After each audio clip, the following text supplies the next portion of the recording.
Hello and welcome to the Heretic Mansion, a Shin Megami Tensei podcast. I'm John, I'm Jeff.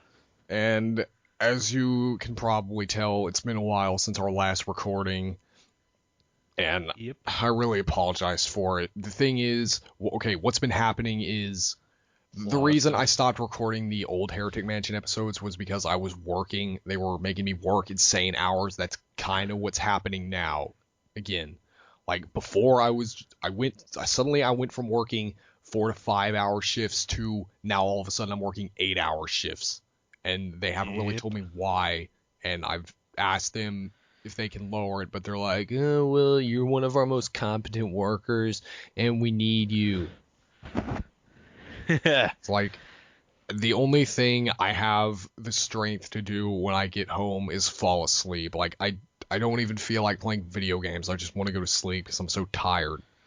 Yeah. But hopefully we'll be able to get back on track because now I've got college coming up and that actually gives me an excuse not to work 8 hours a day. Wait, now I thought about it. What do you do in college?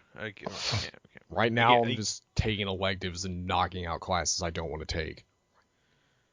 Okay. Do you have any idea where you want to go to in the future? Because I know you dropped out of what you were doing before. Yeah. Because you didn't like it, which is fair. Do you have any idea where you're going next? I'm thinking, well, right now I'm taking a class for the fundamentals of health records. So maybe I'll be like a person who handles that. Because that's pretty interesting, especially now that I've been playing the Trauma Center games. I've been replaying Like administration sort of stuff? Or are you going like... Yeah. Okay. Yeah.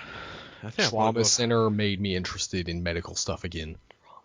Yeah, but it's a lot of training to become a surgeon, man. I mean, it's not surgery. It's just the person. It's like the person that manages it. Yeah. Like I don't actually want to be a surgeon, but that, like I said, just made me interested in that field again. Holy shit! Sorry, I'm just playing Halo 5, and a guy I'm playing Infect, and a guy managed to camp in an area where everyone goes to really quickly, and just took out like 5 of us in a row. Sorry. Oh yeah, and also my family is in the living room. I'm in my own room, but they're watching a baseball game. So if there's a home run or something, they're probably gonna scream, and if you hear that, I apologize. Yep. Because I live in Kansas City, and in Kansas City, baseball is extremely popular. Like, if you're not a baseball fan in Kansas City, you're pretty much a Jew in Nazi Germany. Yeah, it's kind of like with hockey anywhere in Canada. Yeah, which is why when somebody over here asks me about baseball, I pretend to be interested when I'm really not interested that much. I freaking love hockey. Not to the levels some other people do, but I love watching it when I can. Well, I mean, I'm not going to say I'm completely uninterested, but I don't follow it religiously like everyone else does. What about you? Do you follow hockey religiously? No. I have a friend who follows hockey religiously, and I have a cousin who's very, very likely to make it to NHL.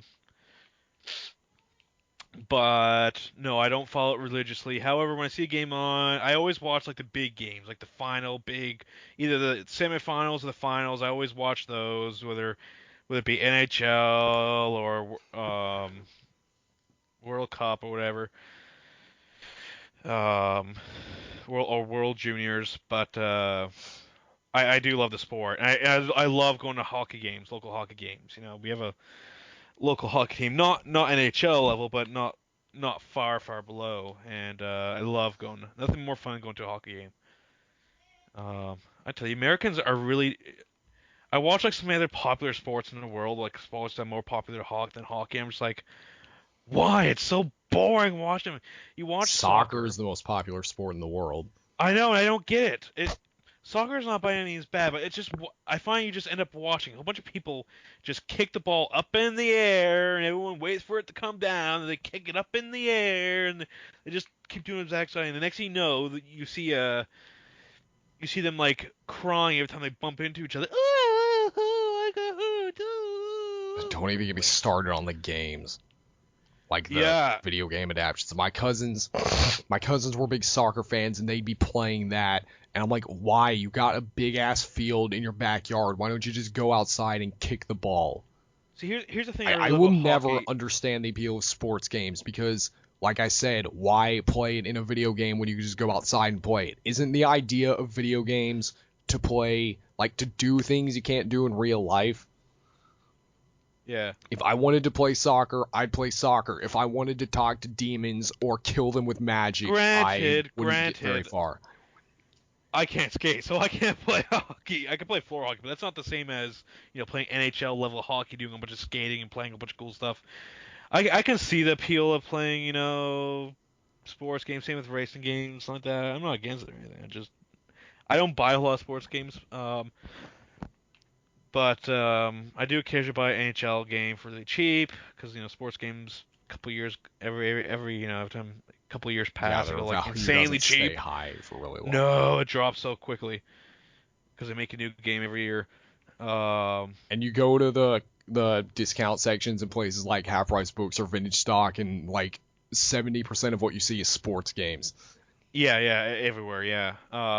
But one thing I try to tell people, non-Americans, people who don't know about hockey and much about hockey, is hockey's insanely intense. Like it's really fast paced. The puck goes from one side to the other constantly, all the time, very fast rate. It could take a single guy to get breakthrough and skate all the way to the other side of the inside the rink, and I find watching other games, it's very slow paced. Hockey's intense fast. There's pushing, skaters and all slamming into each other against the boards. On top of that, you have Trying, to know how to ice skate, which some yeah, people just can't do. I can't. I've tried. I can't. And I did. Uh, I tried ice skating when I was a kid. It took me about 15 minutes to get the hang of it. yeah, no, I haven't had such luck. But I can't imagine playing with a stick and bumping into people constantly. Oh, it's intense. Like you ever have to gear up, and that's why you look at hockey players like freaking. It's like armor. Yeah, It's like no, samurai it's armor. like it is so. Hockey is insanely physical. Insanely physical. Very, like I said, very fast paced. Um, second, so it's I watch other sports and it's like boring. Okay, but we're getting a little off topic here. Yeah. But the thing is, we haven't really gotten that much SMT info, like whether it be for Persona 5 or Apocalypse.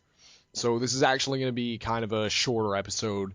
It's really going to be a You think? spoilers discussion because both of us have Yes, been spoilers, big spoiled time well on it. spoilers, including SMT Apocalypse because we got a bunch of info from people who play the Japanese and Yeah. stuff like that. So if you want, and then we talking about endings and a bit like that. So yeah, this is big time spoilers. You have your warning. Big spoilers, big time. So If yeah, you don't care about spoilers, then have fun. But if you yeah, definitely. do, I suggest you don't listen to this one. Yeah. Not this one. Big time spoilers. All right, so If we talk about a game that's other than Apocalypse when we have spoilers, we'll let you know in the video. So yeah. if you're like, oh well, you're gonna talk about some other game that has with the spoilers without, no, we'll let you know before we spoil someone from another game. So Yeah. So, would you like to start? Like, I know you have a lot of opinions on it. yeah, Apocalypse. Okay, so I've done a lot of internet searching online with sort of the story and bosses and stuff that regarding Apocalypse from people who've played the Japanese versions. The it's sorry, I was just distracted with something. I've had a lot, and these are from gameplay videos. This is from the wiki, SMT wiki, from game fact boards, from TV tropes, and they've all pretty much said the same thing. So I haven't played it myself, but I'm hearing everyone who has apparently played it say the exact same thing. So I don't have a reason to doubt it or think it's fake. Um, so I'm just give that disclaimer there that technically I have not played it. Um, but to put it this way, in very simple terms, if you've listened to this podcast, you know how I'm law and John's either law or chaos. I'm not entirely sure. um, Depends. yeah, it Most of the time, depends. it's chaos. Yeah. And we're pretty anti-neutral. We've given plenty of reasons why we are anti-neutral, and you've heard us rant about it many times in previous videos. Well, SMT for Apocalypse is the biggest fuck you to Law and Chaos in the entire franchise. It is completely devoid of the deep philosophical themes and ideas that you saw in games from Kaneko just basically previous games. The bias is so in the game, so enriched in the game. It feels like I was reading some sort of college intern who just came out write the story, or sometimes I think uh, some story that some edgy person on Tumblr might have wrote. It is fucking dumb and stupid. It is philosophically retarded. If you have any interest in mythology and philosophy, this game should make you cringe. If you think about the logic in it and the things it says, and so if you have any respect for any of those things, you're gonna hate what this game does, especially to a series that we love like Shin Megami Tensei. Um, essentially, in the game, um, Law and Chaos. And this is something I actually thought was cool at first. So basically, in the game, and they've already released this pretty much, with trailers and I think they info. released it before the game came out, actually. Released what? Well, you're going to talk about how all the endings are neutral, aren't you? The concept between the polytheistic alliance and this temporary alliance between Law and Chaos. So basically, Oh yeah, the trailers they have showed that in all the trailer. said this. That basically the polytheistic alliance is a new player comes in the game. Law and Chaos sort of becomes a three-way war, but like Law and Chaos like crap. These polytheists are actually pretty strong, so let's temporarily align and fight against the polytheists, and then after that we'll go back to our fighting old ways. Um, and at first I thought that was a cool idea.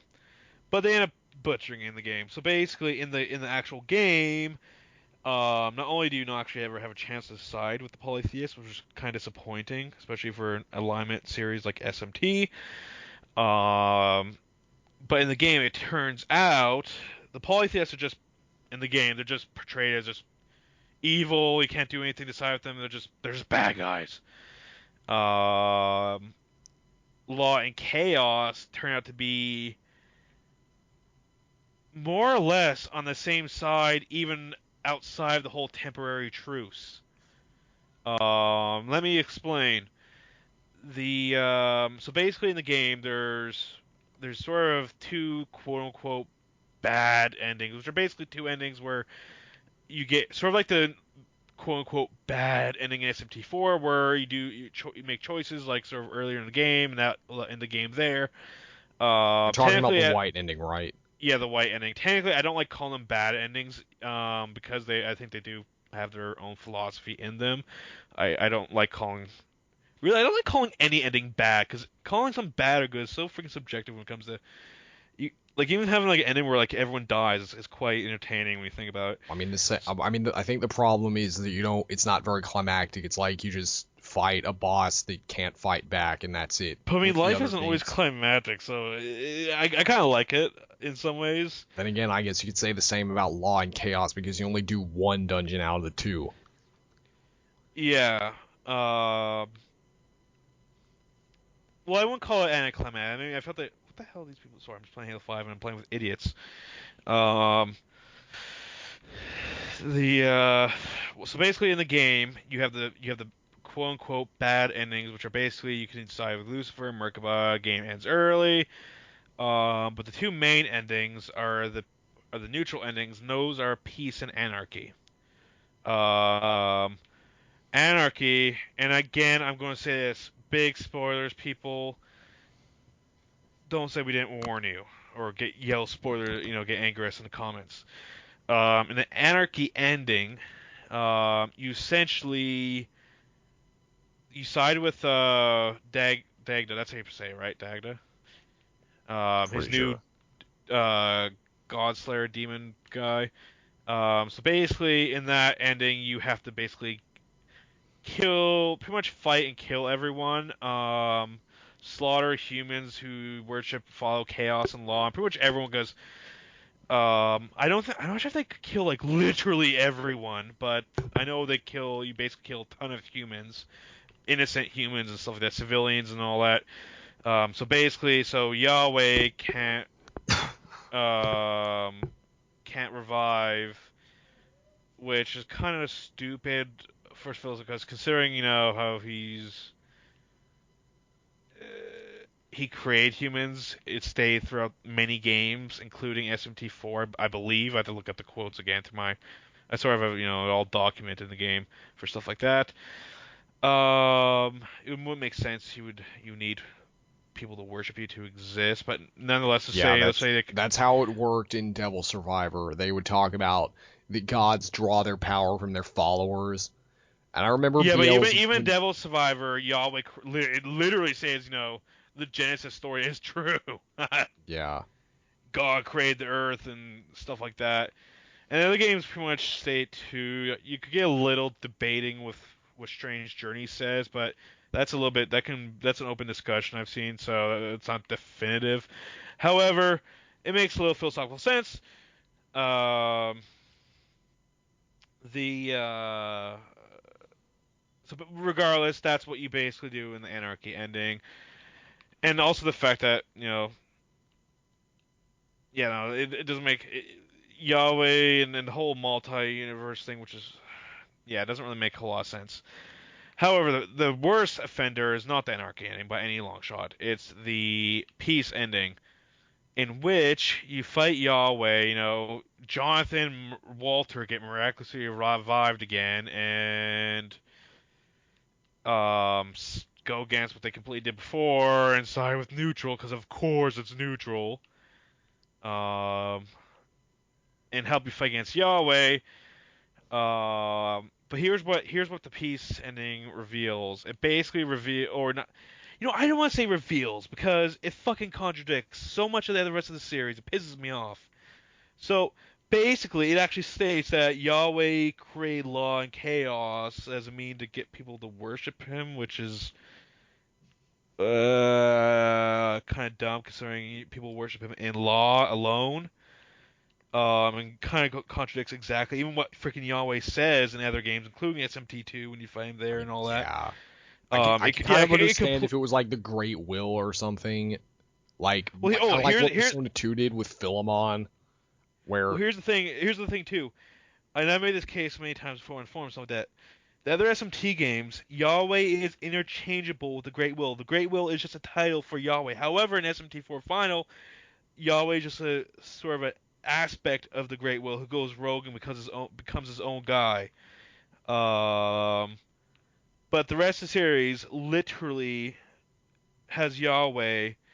Some fans will quote one Japanese translation in the SMT2, but I would say that other parts of the game contradicted that. I basically because I was back on the game files and there was a big debate about this, and I over the year or all the time started to play SMT, I always jot down important quotes that relate to this, just to prove them wrong. I'm a little meticulous like that. So basically, I have a whole document showing quotes throughout most of the games, most of the SMT games on the ones on PS2 and something like that, that essentially prove without doubt that Yahweh and the Great Will are two interchangeable beings. They're Yah. Great Will is literally just one name of Yahweh. Same with Adonai and well, Jehovah and I think the it, reason people say different is because in SMT2, after you beat him, he says something like in the I will be Japanese, revived by the Great Will, but that was a fan translation, so I don't know how reliable that is. yeah, I would say because I would say some people say that's how you translate, but here's the thing: other quotes in the game contradict that, like that Yahweh is not the creator and stuff like that.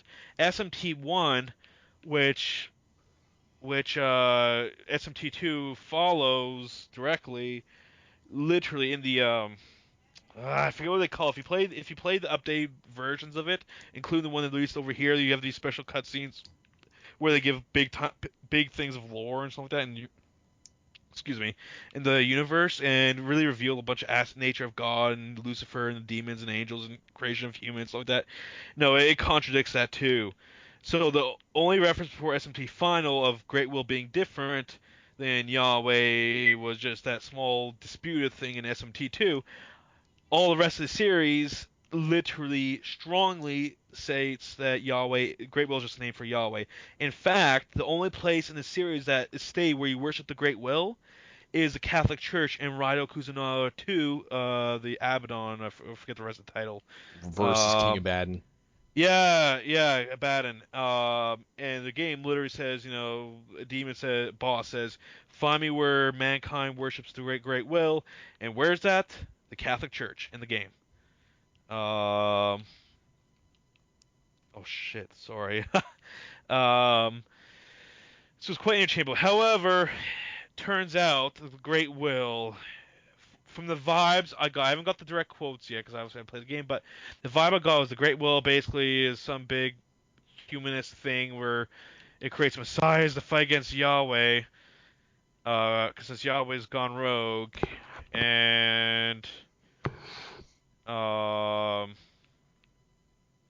this reminds me of something too. In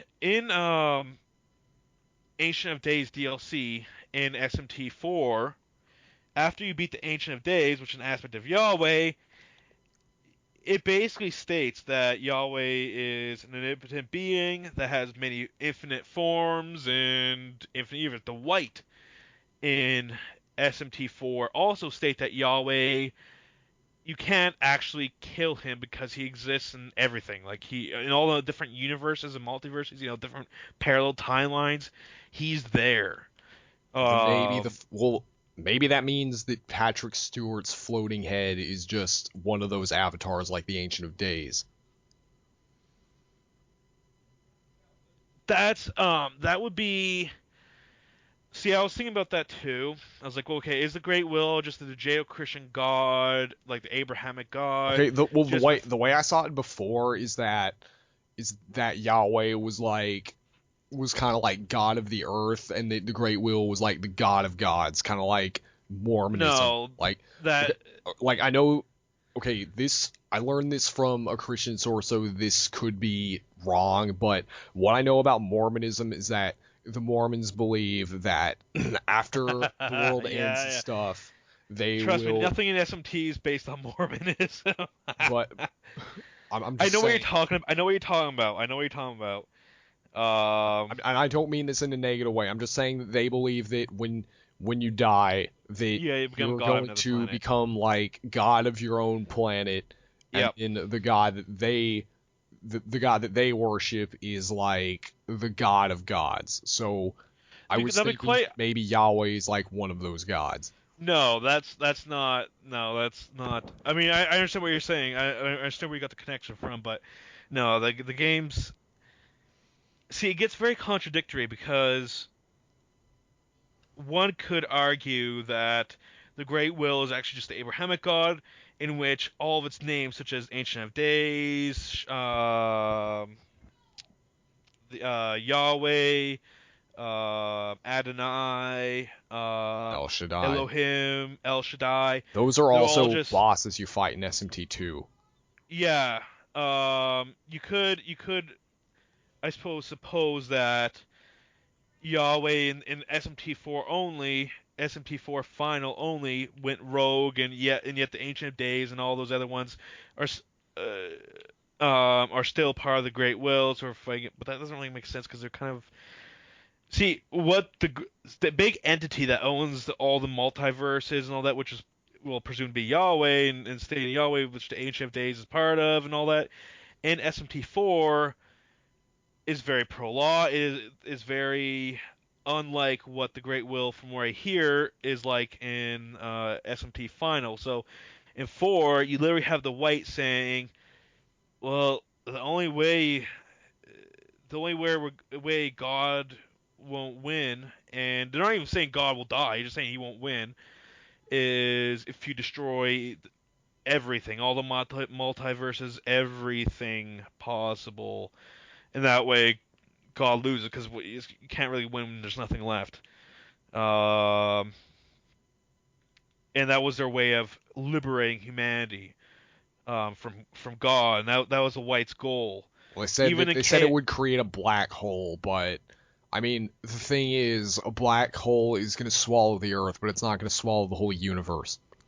well, the way I was thinking about that too, but the way I understood it from what the White saying, I believe the black hole was actually intended for like that. I believe this is a basically because it was sort of linked to the Expanse. I Well, theorized yeah, well, I guess it that was it just would like have, a metaphorical thing, not an actual black hole. yeah, I theorized that this black hole would engulf everything. Like everything, like all the travel to the multiverses, because that's how the White were talking of it. Because there was, yeah, that's correct. Because I remember there was this one quote the White said that basically that I'm paraphrasing here, but they basically said that if you create this black hole, you will free all the multiverses and all that from God. Don't explain to me how it all works. The game never shows it. It doesn't tell you how. It just states that's what the Whites just states that's what happens. I haven't written down somewhere in my notes, but I'm playing Halo 5. And I don't. If anyone wants to know, give me a message, something like that, and I'll find it. But that's what the White were saying, and so, but the White and the Ancient of Days and the rest of the series pretty much portray the Abrahamic God and Yahweh as being the same thing, interchangeably, and having basically the same sort of character, because they're one deity, just in many different forms, but still one deity. Sort of like how the Trinity, you have the Father, Son, and Holy Spirit, but they're all still God, just different aspects. So that basically means like the Ancient of Days and all the bosses in SMT2 are still God. Yeah, they're still God. They're just aspects of God. Just like how Jesus and the Holy Spirit and the Father, they're still God. They're different, but they're still one. Um, and that's sort of what throughout the series, the Great Will has been portrayed as. Um, I will say I don't know because I only heard people summarize the plot. I don't know the specifics about the Great Will, how they what the Great if the Great Will says anything, or whether the game says the Great Will does or thinks a certain way. I haven't played the game yet, so I don't know how the game says it. So I'm gonna put that disclaimer there. But basically, in SMT4 Final, this pissed me off is Yahweh in the game. It says that Yahweh basically created law and chaos, going to war to get people to worship him, and basically that basically means that if you side with chaos and all that, you're just doing God's will. Tee. Kind of really screws over chaos there. um, the sorry, I just saw these assholes boosting in Halo 5. So basically, it really screws over. It really makes law and chaos look like sort of like a joke. It was completely contradicts the depth that was found in the other games between law and chaos neutral.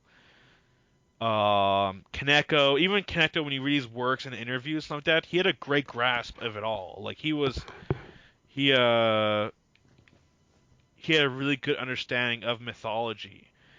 I mean, he even stated he even stated directly multiple times that he sees the Old Testament as the basis of mythology, and that's how he based SMT as basically under the assumption that mythology, the very core of all mythology, is the Old Testament. Yeah, that's why like the main mythology of SMT is always Christian. Yep, Abrahamic, yeah. Um, And again, I could find quotes. If anyone doesn't believe me, just send me a message and I'll find the quotes online. They're archived on this one website I know of, translate and all that. So he had a very Kaneko. I always like Kaneko. He had an awesome idea of mythology, how it worked. He had depth to it. It wasn't stupid, dumb logic that you often find when it comes to regards to religion. You find in other games. There wasn't things aren't simple or anything like that. And that's what I always love about SMT was that it had depth. It wasn't stupid. It wasn't one side. It never really felt biased except for, well, you could possibly say SMT4. You could also say SMT4. Strange Journey, but it I wasn't don't that know. bad. I don't think Strange No, Journey was at all biased. I hated the law ending in Strange Journey. I did. I think more people hate Zelenin than the actual law ending. Well, it's because it wasn't really the end. It's because you brainwash people. It's like Well, that no. should...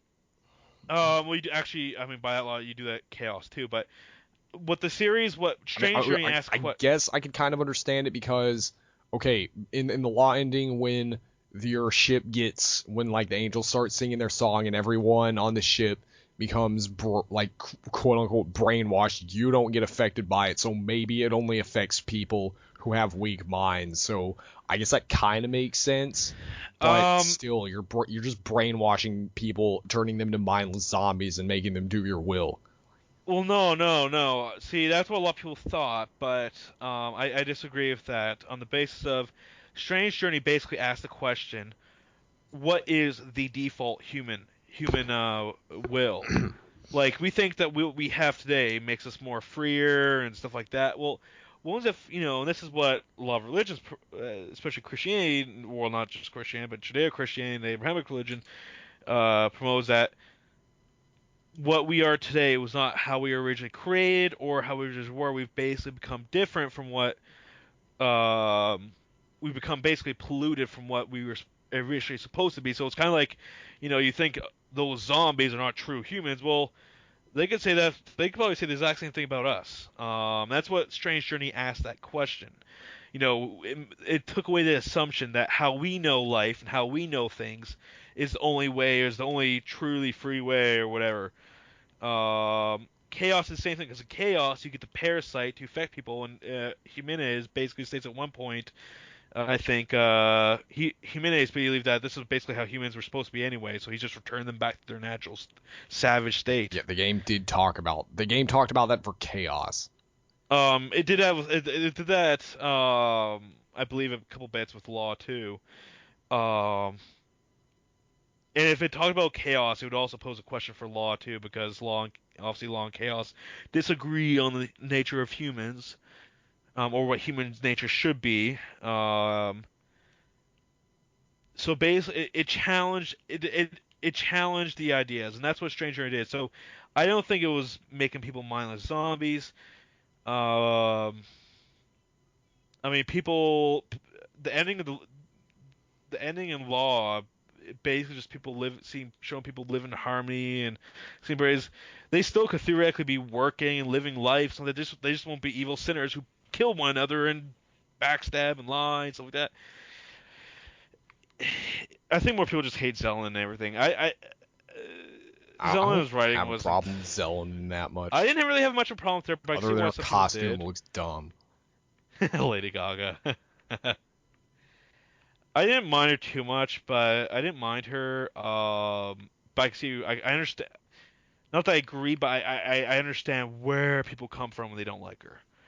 Especially when I liked her really early on. Like, I found she was by far the best early on. She was the most reasonable person. Later on, you could easily see that she was like holier than thou. She had a very holier than thou attitude. However, you could argue that, well, she was holier than thou, literally. But naturally, people get angry when they see holier than thou, regardless. Someone actually could be holier than thou, and people still get mad at that person, even though they're still technically just stating the truth. But that's what Strange Journey sort of posited. You still there? Yeah, I'm still here. Okay, sorry, I just it was silent. I was just like, oh, I hope the Skype didn't screw up again. That's not what SMT4 did. No, SMT4, you pretty much just wiped all the people out. yeah. Oh wait, in Law SMT4? Yeah. Well, I mean, you didn't No, wipe no, no, no, no. everybody out. You wiped Tokyo out. You wiped Tokyo, but as I've argued before, in order to create a peaceful world where there's no anger and hate and sin and stuff that going through SMT4, they had no choice but to destroy Tokyo. Tokyo was an absolute mess. Its people were corrupted. Um, I mean, look at this freaking side quest where you literally, for entertainment, Tokyo's national sport in SMT4 is to watch people kill each other in arenas.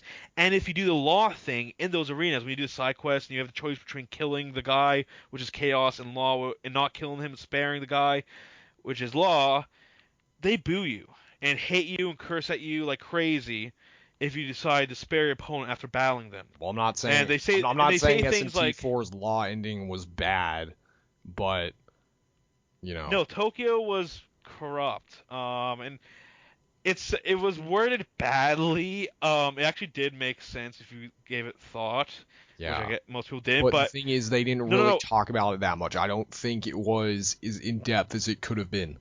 Well, no, I think if you Like, actually pay attention to dialogue, what the angels were saying, yeah, I think it is because actually okay, pretty... what you're saying now, I didn't actually think about that until after I beat the game. When I was playing it, I'm just like, the angels want to wipe out Tokyo. The game made it look like the angels want to wipe out Tokyo. Angels bad. You are an idiot No, for see, taking law.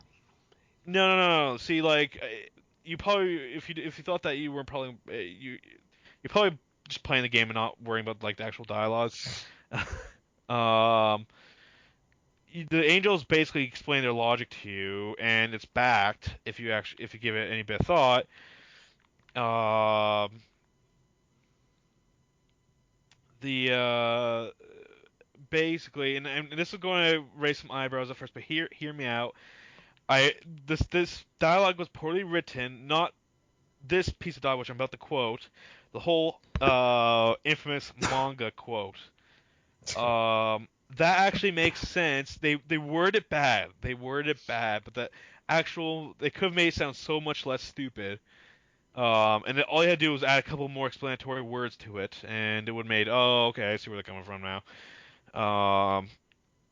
But basically, they the whole point, what the Angels were trying to do in SMT4 was to create a pure, peaceful world, and that's what their goal. It was, even if it's going to be costly for some people in Tokyo, which, to be honest, they're all pretty much screwed anyway. In Tokyo, it's Tokyo. It's filled with demons, poison rivers, lava. They're Yeah. busy killing each other. Demons devouring them. Even talks about it. He's like, when he talks about all the destroyed Yep. buildings, he said most of it was actually humans, not Yep. demons.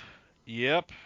And when Isabel says humans are like demons, she's like, yep, you're pretty much right, kid. Even though ironically, she's like, oh, going Exactly. later That in the game. completely contradicts what she does later in the game. Completely contradicts. And the only thing that changed her mind was some smiling, happy Like she people went to at a cafe. coffee shop and then met some nice Coffee people. shop, like the owners, Like, and were like, okay, Tokyo everything's is good. the best place. I don't want to destroy Tokyo. Yeah, I'm not. that's it. I totally don't remember that a guy stole my wallet like right after I came here. Yeah, it makes no sense whatsoever. So Tokyo was a lost cause in the game, even in the neutral ending. It's still a lost cause when you think about it, because as I explained before many times, based on the situation they were in and the logistics of it all, they lived in a shit city.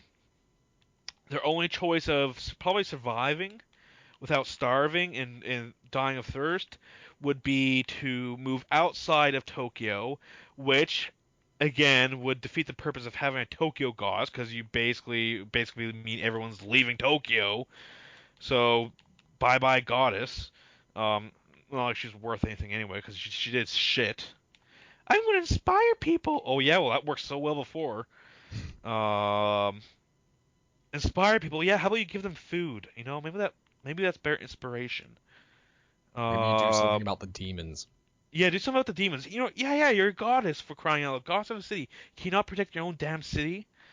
you're letting in more Oh foreigners yeah, than and after even the you remove the EU. firmament, are demons gonna walk around the earth now?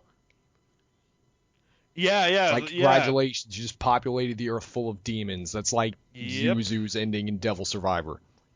Yep. And the world's is gonna be filled with demons. Demons still well survived. You even see them in the ending cutscene for Neutral, the Kelpie. Uh, and you'd also assume that people wouldn't be killing each other right away anyway, because what you honestly expect that a Shurikai and Ring of Gaia survivors and followers suddenly start holding their hands and singing Kumbaya? No, they're gonna be fucking killing each other. Exactly, removing the So firmament war isn't gonna make anarchy. all your problem isn't magically gonna make all your problems go away. Not only that, but when you have Mikado's population uh, move to where Tokyo is, both societies are polar opposites. They have two very different lives, two different very morals. You can't just force two massive populations together and expect them to get along. No, there's gonna be wars, there's gonna be conflicts, there's gonna be fighting, there's gonna be anarchy. Um, so Tokyo was, no matter what ending you do. Well, actually, no. I'd argue Tokyo is not a lost cause in Chaos, because in Chaos it has most of Tokyo being a lost cause, but the strong ones surviving and Chaos, like, thriving. you just don't give a shit. It's like, let's fill the whole world up with demons. Demons, and the only humans worth surviving are those ones who can control and fight against demons. Basically, have their own worth. And so basically, Tokyo's only saved. Well, it's kind of destroyed, but ultimately saved in a chaos ending where you make it so that the strong eventually all the weak will be rooted out and the strong survivals Yeah, will populate and humanity will survive through the strong. yeah. And I don't um think anybody would care if one of the people from Tokyo came up through the tower. no, it's so the whole idea, law had to destroy um Tokyo, because eventually Tokyo and Mikado would have gone to war and it would just create more chaos. It would Actually, allow. now that I think about it, maybe if the world became populated with demons, that actually might make the humans like come to understand each other, because then they'll have to work together to fight against the demons. Yeah, possibly. And from a chaos perspective, that could happen. Um, I'm just saying. the so law were basically the realists. They say, okay, here's our goal, and this is realistically is what has to happen. It's dirty. It's gonna suck. Merkaba, literally Merkaba and you are sacrificed in the process. They do, it's gonna suck. It's gonna suck me short term wise, but ultimately long term, it's gonna be good because you're basically you're basically ensuring the whole world living in a prosperous and righteous world where people aren't killing each other and stuff like that. A true world of peace, which humans can never obtain through their own means. Um, so law was just being realistic. Chaos is pretty realistic too. Neutral was just complete idealism with no substance behind it whatso fucking ever. It sounds good. It sounds good on It's paper, but when you really think about it, it's not. literally law and chaos are sucky short term, awesome long term. Neutral is great and fluffy short term, but terrible long term. But anyways, Especially even if neutral was like what it was supposed to be, it's still going to ensure future conflict. They even say it. Like when you defeat Merkaba, he says something like, "Then I'll wait to see you again," or something like that. yeah, and Lucifer says the same thing, and they pretty much have said the same thing, or equivalents of that, I mean, equivalents to hell, the Lucifer or. neutral ending for SMT1 directly led up to SMT2. Yep. Um, so the whole idea, the whole SMT series has always basically said, if you're neutral, law and chaos combat. Even in the peace ending in peace route ending in Apocalypse also has Yahweh come back. Well, Yahweh saying he's going to come back, and them saying, yeah, we'll come back, but humanity will be ready. Oh, fuck. The cringe. Ow, the cringe. Um, so that really, really pisses me off about SMT4 Apocalypse. It's fucking over so much of the awesome depth, philosophical, mythological depth that was in the series before. Makes chaos and law look stupid. It contradicts so many levels. Contradicts the great will aspect. Contradicts the other aspects between the nature of law and chaos. It completely contradicts. So lore wise, it's retarded. Philosophically, mythologically, it's retarded. Um, obviously the game does have gameplay, more of SMT4 gameplay, which was not bad, it was good gameplay, but I mean, you could just play SMT4. Or you could play Nocturne. Or Nocturne, yeah, I mean, so there's not much big news in the gameplay department for Apocalypse. If you're going to play Apocalypse, you might as well do it for the story, but the stories end up being shit. Cringeworthy. Okay. Okay, So. what I actually like. Okay, Chris actually told me this, but he told me that in the Anarchy route, like after you kill everyone, you get to choose one of them to be your partner, and then you take control of Satan so you can use him to kill God and take his place, pretty much take his place as God, which sounds kind of cool to me. I don't know for sure, but I didn't hear anything about that. Like when I saw people talk about Anarchy ending, it wasn't that. Okay, well, if at that's all. true, then that's probably going to be the one I'm taking. Yeah. Yeah. Oh yeah, Merkaba and Lucifer are just two halves of Satan. Which I'm sort of like, well, how come Satan was fighting Lucifer in SMT2? But granted, you suppose you could argue that SMT4's universe is completely independent to all the other SMT universes. Yeah. Completely independent. That's literally the only thing you could do because it contradicts the other games so much. So including the Great Will and Satan, Nature of the Demons, stuff like that. So the only way SMT4, the only way to make, well, no, fuck, Apocalypse even contradicts SMT4 itself, the main SMT4 game itself on multiple levels. Not as bad as it contradicts the main series, but still. But so I suppose you could argue that the only way it could really work is if I4 and Apocalypse are completely. I'm not talking about this even the same multiverse, like completely independent. Period. Nothing to do whatsoever, metaphysically whatsoever, with the other games, story-wise or anything like that. Well, maybe Then, they are. Or unless it took a different ending, like a completely different ending that wasn't in well, no, SMT4. even then, no matter what endings you chose, it would still be contradicted on different aspects that are not constrained to ending. Like, um, I just kind of laugh, the whole idea of Merkaba and Lucifer being two halves of Satan. Well, I'm like, well, how does a well, I remember in SMT2, Satan and Lucifer fighting each other. Yeah. um, Satan worked for God in SMT2. yeah. So yeah, SMT4 Apocalypse, huge.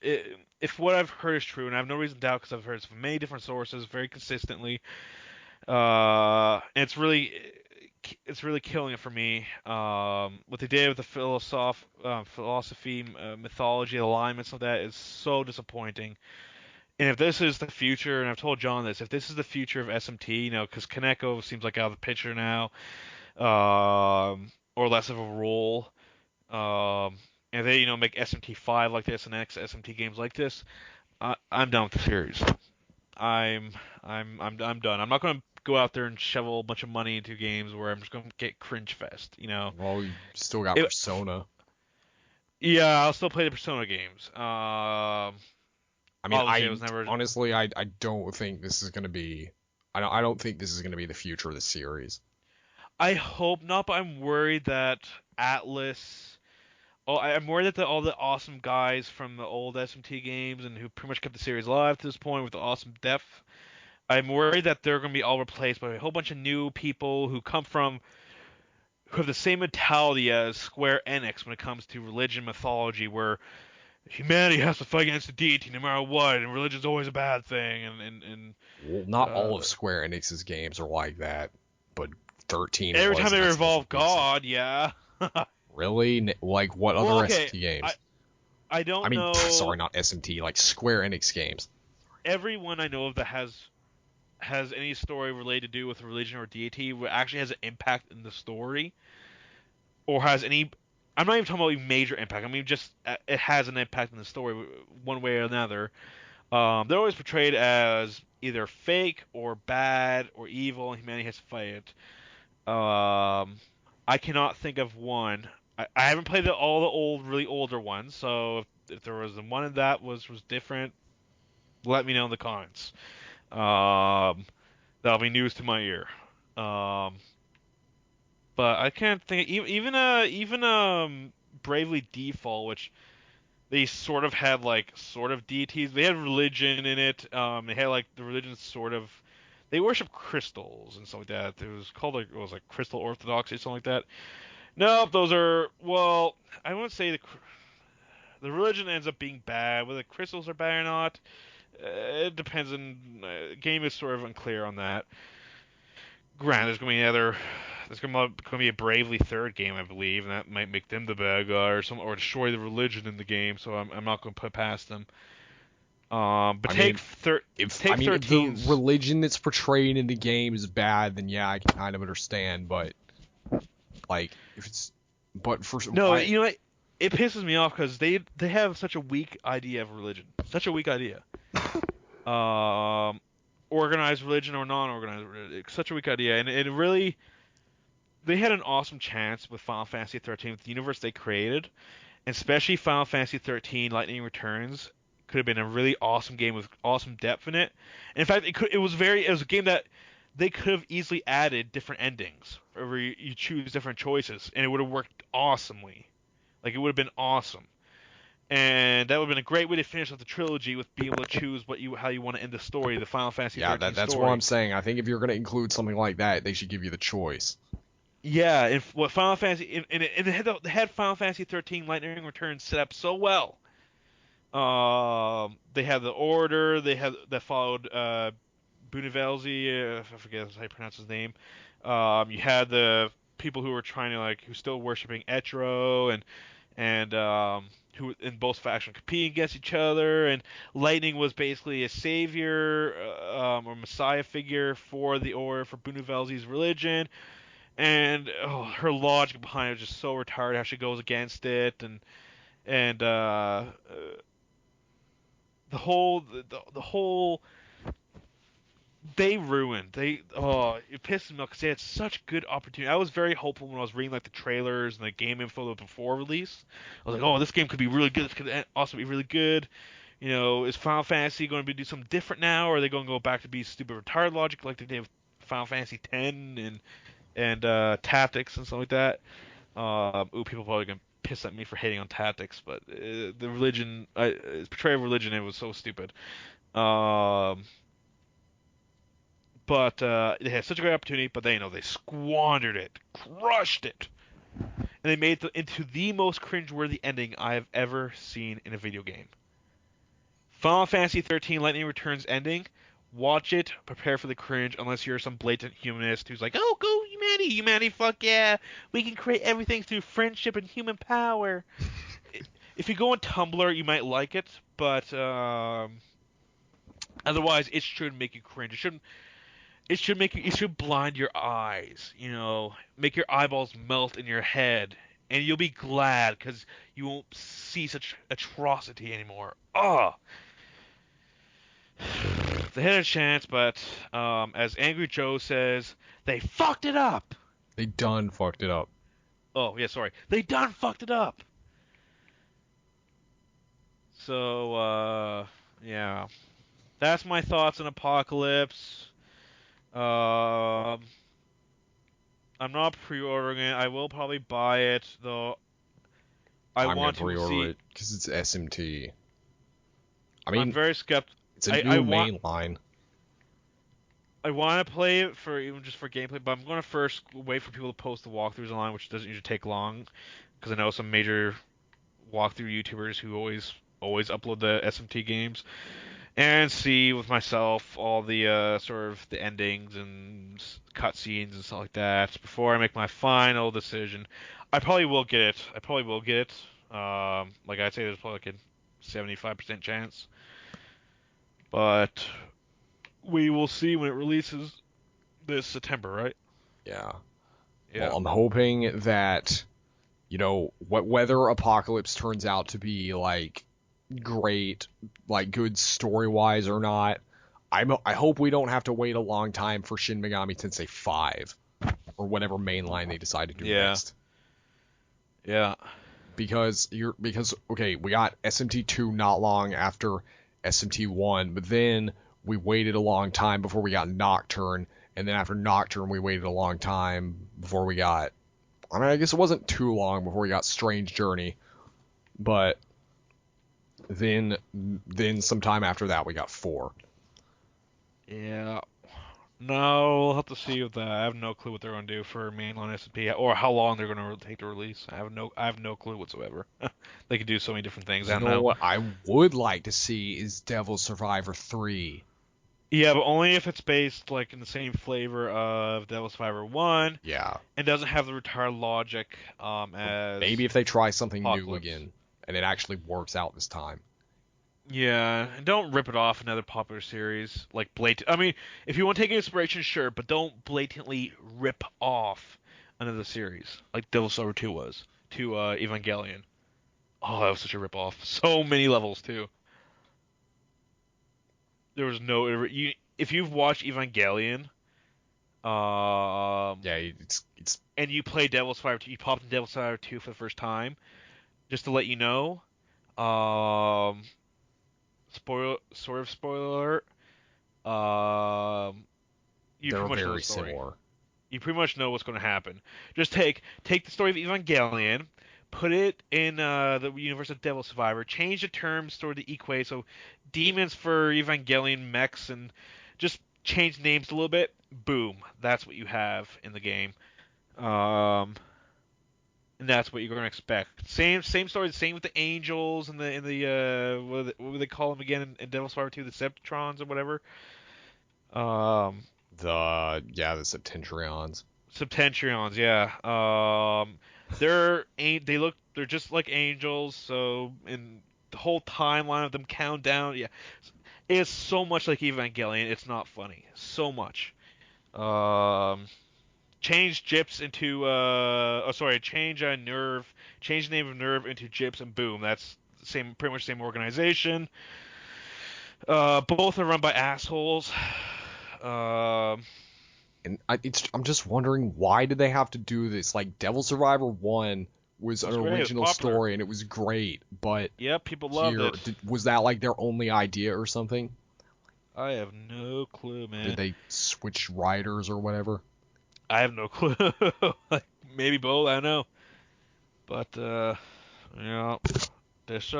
disappointed. If anyone gets that meme.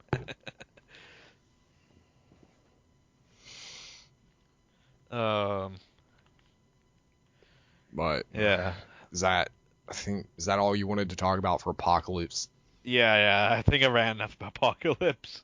Yeah, but I mean, he said that he heard that from multiple sources. I haven't played it myself, so like that's similar to what I heard, but I'm going to play the game myself before I decide for sure whether or not that's what it is. Yeah. It could be possible that all my sources, multiple sources, all saying the same thing, are complete bullshit. It's possible. Unlikely, but it's possible. Wouldn't be the first time it happened. When have I ever been wrong before? I remember I would read all kinds of these sources online when I was in elementary school for Pokemon games, and they were all bullcrap. Like, I heard from multiple sources that after you beat the Elite Four 2 times, you could talk to Oak and he'd give you Ho-Oh or something. Oh, but they always had gameplay related rumors like that, or some long, some legendary. What was it, in the first Pokemon game, you can get Mewtwo by going this area long enough, something like that, which is complete hoax. They always have stuff in Pokemon, yeah. but in SMT it could happen. But again, why would everyone just start spreading fake thing around about an SMT game? Or it could It's a just niche. be a mistranslation because, like I said, this isn't official translation. This is all fan Yeah, this is translation. all. Yeah. I don't know why. Honestly, I don't know why some people are so big on importing. It's like, okay, maybe you'll get an idea of what's going on, and you'll have a bunch of dialogue you can't read. Yeah. Like, I don't want to play a game like that. If I'm playing a game, I want to get the full experience. Yep. Yeah. Yeah. Same with same. Sorry. Same with me. I want knowing just a little bits of information regarding gameplay menus and stuff like that is enough for me. I'll take a English patch any day over a non-translated official game. Of course, I always want them to localize as much stuff as possible. But yeah, that's my thoughts of Apocalypse. All right. Well, this week we're actually not going to be taking questions because there are some other unrelated stuff we wanted to talk about. Did we get any Non-SMT questions? stuff. No, we didn't. Oh, okay. Well, I mean, I didn't make a post on Facebook, so. Oh, But okay. Did you get any email ones though? no. Oh, okay. But anyway, I think you wanted to talk about No Man's Sky. Just a little bit, just a little fun discussion about it. Yeah. Because it's been on the news everywhere the last week. Yeah, everyone's been going talking ape about shit it. over that. Yeah. So I'm sure. You have any thoughts, John? Like before, Well, I mean, I haven't anything? played it, but I know it's been really controversial. Like, Yep. have you seen Jim Sterling's video about it? Yeah. Basically, Did he say fanboys he got were. DOS by them or something like that? Yeah, he got DDoS by them because his website got DDoS because they gave him the 5. And people were sending him death threats. And he was also talking about how when the game was first delayed, people were sending the Kotaku writer death threats. And then when it was confirmed by the studio, they were sending the director death threats. Yeah. Yeah, people are pretty pathetic. I'm really getting the feeling, and I could be wrong, but I'm really getting the impression that No Man's Sky is gonna be the new Spore. Like basically a repeat of what happened with Spore. I remember everyone was so hyped about Spore. It was revolutionary, amazing idea. It was too good to be true almost. It's like, wow, watch your custom creatures evolve in all different ways, and watch them grow up species, and you know, revolutionary concepts, and people were pouring like crazy. But next thing you know, ends up being super disappointing, at least compared to what people thought was going to be what the game was going to be about. And and then that's pretty much happened with No Man's Sky. Everyone was. A lot of people thought it was multiplayer. It's like, hyped up. The thing is, No Man's Sky it's a very big game where you go to planets and gather materials and sell it and stuff, but that's really it. That's it. That is basically it. How did one person say it? It was the game was wide but thin. I mean, I've seen gameplay footage of it. The music and atmosphere are great, but yeah. Granted, I've heard it gets a little repetitive after a little while. Like, well, the way I see this game is like it's one of those things like Minecraft where it's fun to play in short bursts, but it's not fun to like binge play or like if you play it too long, it's gonna get boring at a time. Yeah. And you know what? It would probably be more fun if there was a multiplayer feature because I find Minecraft is a lot more fun when you play it with friends. Oh, definitely. Well, a lot of people thought this game was going to be multiplayer, but no. I believe two people have attempted who went to the same planet at the same time, and they couldn't find each other. So I don't know all the specifics about it, but I believe the game has no multiplayer function at all. Like, you won't be seeing other people. Um, the yeah, you're basically doing the exact same thing on every planet, which is basically mine materials, do a bit of crafting, survival, move on to the next planet, and that's all you keep doing again, again, again. I heard combat's pretty sucky in space, and the AI is pretty dumb. Enemy AI is pretty dumb. And if you're into the whole crafting and selling things and moving on, stuff like that, by all means, you'll like this game. But most people, I feel like, are going to get bored really fast. I think the first few hours are going to be like, wow, this is amazing. The first couple hours, you'll be like, wow. But I think once the first couple hours pass, majority of people would be like, I'm bored. I want to go play a different game now. No, I don't think people would be complaining that much if it wasn't $60. I mean, that was another controversy, that when the $60 price tag was announced, people were getting angry because it's a game developed by 12 people. That's not. Well, I know, because a lot of people user reviews basically said they felt like they paid $60 for an indie game. And I can see where they come from, because in terms of what the actual gameplay is, it does kind of feel like an indie game.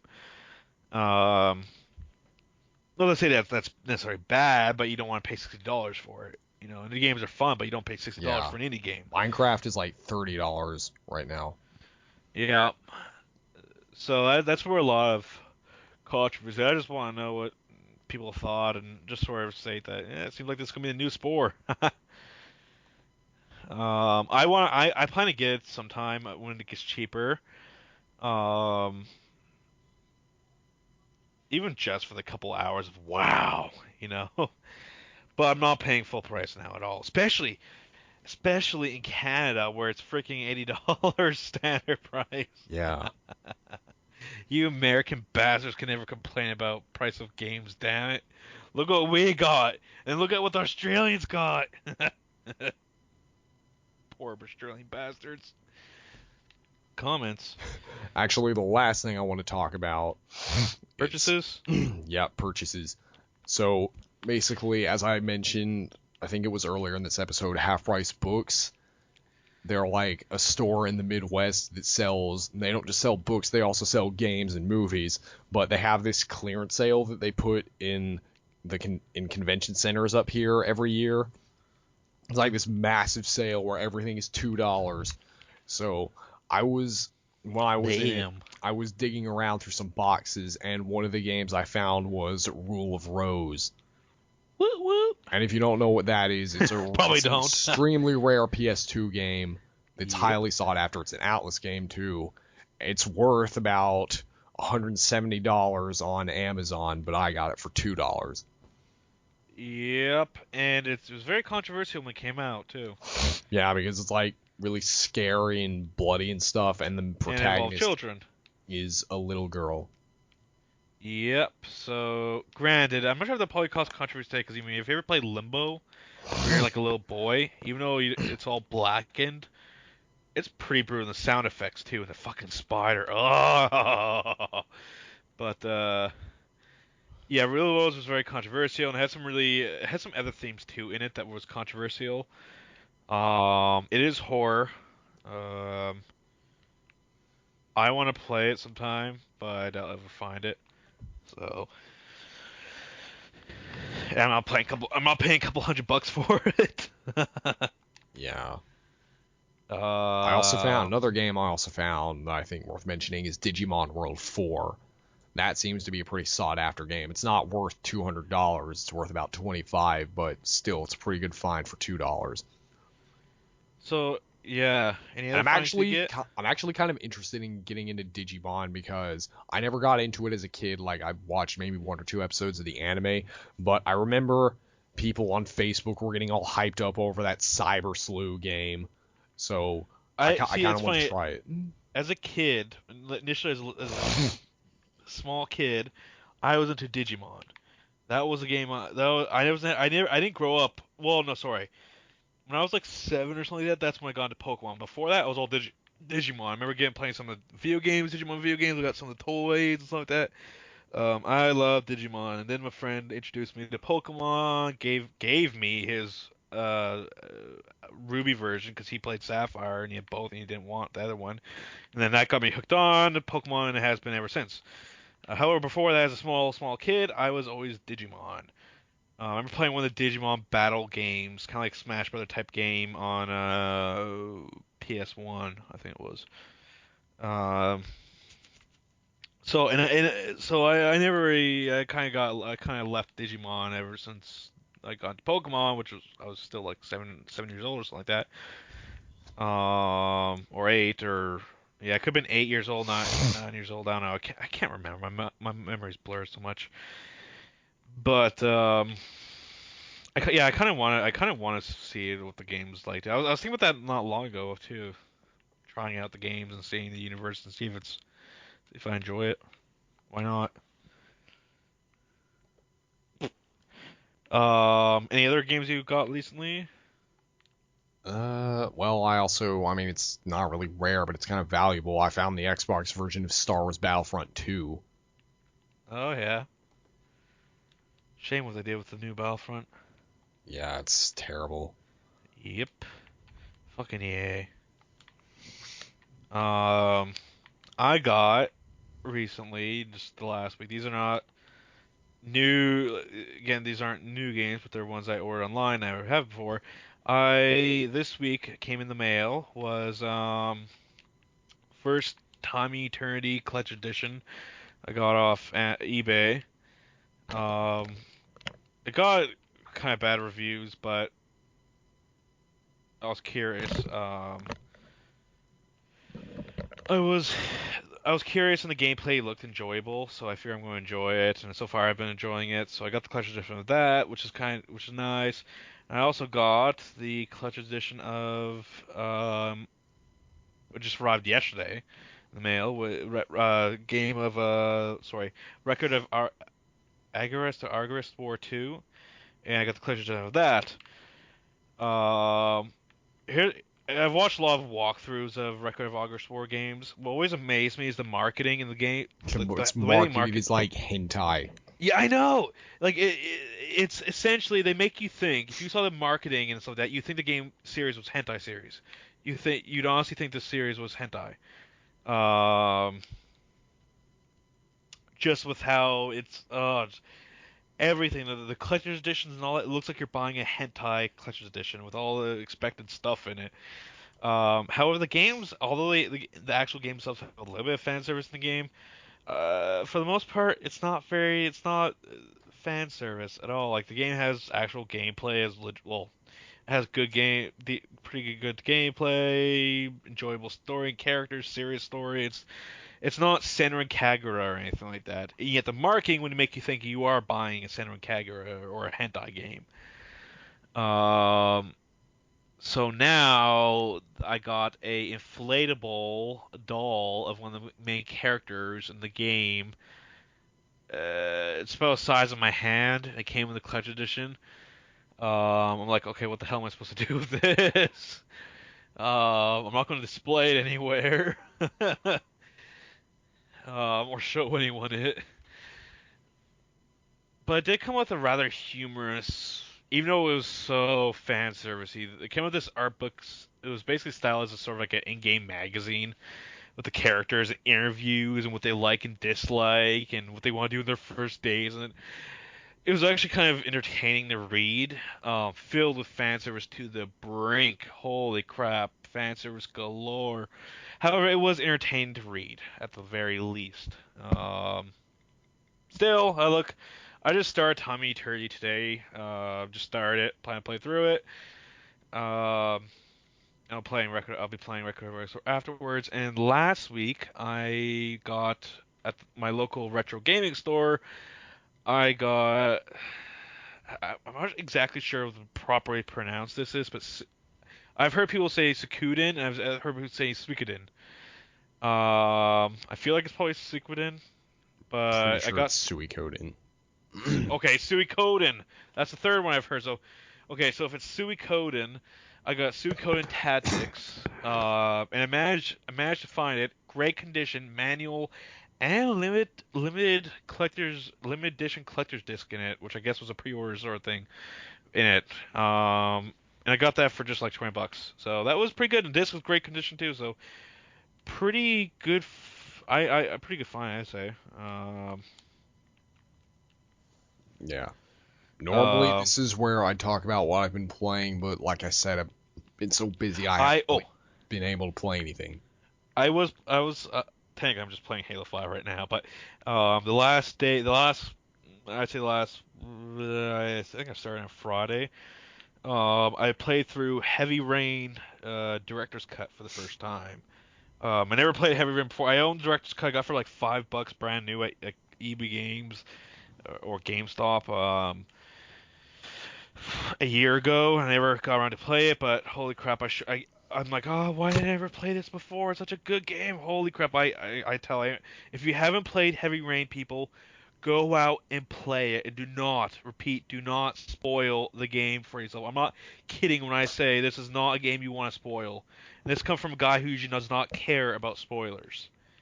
Um, yeah, you do not want to spoil this game. It is an amazing game. I recommend everyone go out, get Heavy Rain. I believe I believe Quantum, or whatever the developer's name is, came with like a HD collection of that and Beyond Two Souls on PS4 and Xbox One. Or no, sorry, not Xbox One, PS4. You could get that, but you could also get. I'd also recommend the director's cut on the PS3. Actually, I just found this out. I just noticed this today. It actually has Yeah, it PlayStation Move does. capability. Apparently, it's only the director's cut that has the capability, not in like the vanilla launch game. Um, and I was like, oh, I never knew that. I just noticed it. And also, I noticed, which I still have no clue how it works.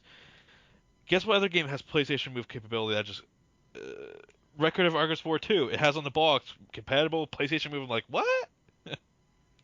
I didn't expect it, but hey, I'm not complaining. But Actually, one thing I forgot to mention in game purchases is I actually just bought. It's not at my house yet, but I ordered Pokemon Fire Red off of GameStop's website. I can't believe I sold that game when I was a kid because that game is so good. But I still have my Fire Red. yeah, I think I might play that I still next because I like, still have the adapter that came with it, the Game Boy adapter thing. oh well, I never had that to begin with. Yeah, I still have that. It's in my case somewhere. But I can't believe I sold that game as a kid. Oh, But trust me, as a anyway, kid, I sold Dark Cloud, the first one, and I regret that to this day. but now that like now that my schedule is gonna be back to normal, I think I'm just gonna chill out and play something that I'm familiar with. I also one thing I forgot to mention when I was talking about Pokemon is that I like how Pokemon Go is making all the Pokemon games explode in value. Yeah, Like right now on Amazon, Fire Red is I think about $80. I got it in GameStop's website for 30. So, yeah. but if you want if you don't have Speaking it, yeah. speaking of Pokemon, Pokemon Go, I went to just last weekend, last Sunday. I went to a local. It was called Dartmouth Comic Arts Fest. Basically, a local comic arts festival. Bunch of local artists. Well, not just local artists, but comic artists, and had a bunch of it had some anime stuff and anime artist stuff there, and merchandise. All the stores, geek stores, and all that were all there. Anyways, I could not believe how much Pokemon Go merchandise was there. Like people creating Pokemon Go merchandise. Like I saw these awesome looking plaques with each of the teams, like Team Mystic, Team Valor, and Instinct. Like they had these awesome wooden plaques that were painted that had the symbols, the name. Um, um, sorry, I was just Last Survivor and Infection, Halo 5. They had these awesome plaques with the symbols of the teams and stuff that were painted on awesomely. I could not believe just how much Pokemon Go. I think a bunch of people wandering around with their phones out looking for Pokemon. Yeah, I like how Pokemon Go is getting so many people into Pokemon again. It's like making it popular. Yep. It's like the late '90s all over again. Fine. I mentioned this at the podcast, but I don't have a phone, so I can't play it. I'm still in the Stone Age. Well, I mean, Still in the Stone Age. I'd be a little more keen on playing Pokemon Go if it wasn't so hot. And Yeah. also if I didn't find so many Pidgeys and Rattatas. Yeah. No, I'm not. Yeah, I don't have a phone because I'm noob like that. But Um. also, speaking of value, Heart Gold and Soul Silver are like 100 on Amazon right now. Like Really? or 100. Yeah. Holy crap! I got Soul Silver version 2 years ago for 25, and I'm so glad I got it. I got the Soul Silver one with the Pokewalker box. I still have the box and the whole thing. Do you say you got Soul Silver? Yeah, for 25. Okay, yeah, It I didn't got come with a early. Pokewalker. Yeah, I got mine back when it came out, or roughly after it came out, and I got mine with the Pokewalker, and I still have it. And I ain't selling it. I'm keeping it in the safe. Yeah, on Pokemon on GameStop's website, well, it's not their website, but at the stores, Pokemon Heart Gold and Soul Silver are going for 50. So if you don't have those games, I highly suggest you get them right now because they're great games, and Yep. I don't think you want to pay more than $100 for them. No. Ouch! Damn. That's harsh, man. That's a harsh price. I mean, one of It's not that old either. I mean, okay, when Heart Gold and Soul Silver first came out, I wanted to buy them, but that was at a time when the economy was at an all-time low, and I was a little kid who didn't have money, so I couldn't get them. You were still a little kid when Time Soul Silver came out? Well, I mean, I wasn't a little kid. Well, but you are younger than me, so I suppose, yeah. I wasn't a little kid, but I didn't have any money, so I couldn't buy it. But after that, the value didn't really go down; it just kind of went up. Because apparently it didn't sell as much as the other Pokemon games. I wonder what the prices did. of the Mystery Dungeon games are. Oh, those are like 20. Oh, okay. I know Red Rescue Team is worth like 8 on Amazon. But when I saw Soul Silver at Vintage Stock for 25, I was like, I want it. Yeah. And it came with the case and the manual and everything. Oh, nice. So, yeah, that was another lucky find a couple years ago. But is there anything else you want to talk about? No, I'm pretty good. All right. Well, thank you guys for listening. This has been the Heretic Mansion. How long was this podcast? Actually, just a curiosity. Oh, I'm actually not sure yet. I think about I don't know. an hour and a half. Oh, wow. So much for a tiny, small episode. Good timing, though, I guess. All right, but anyway, thank you guys for listening. Have a good one. See ya.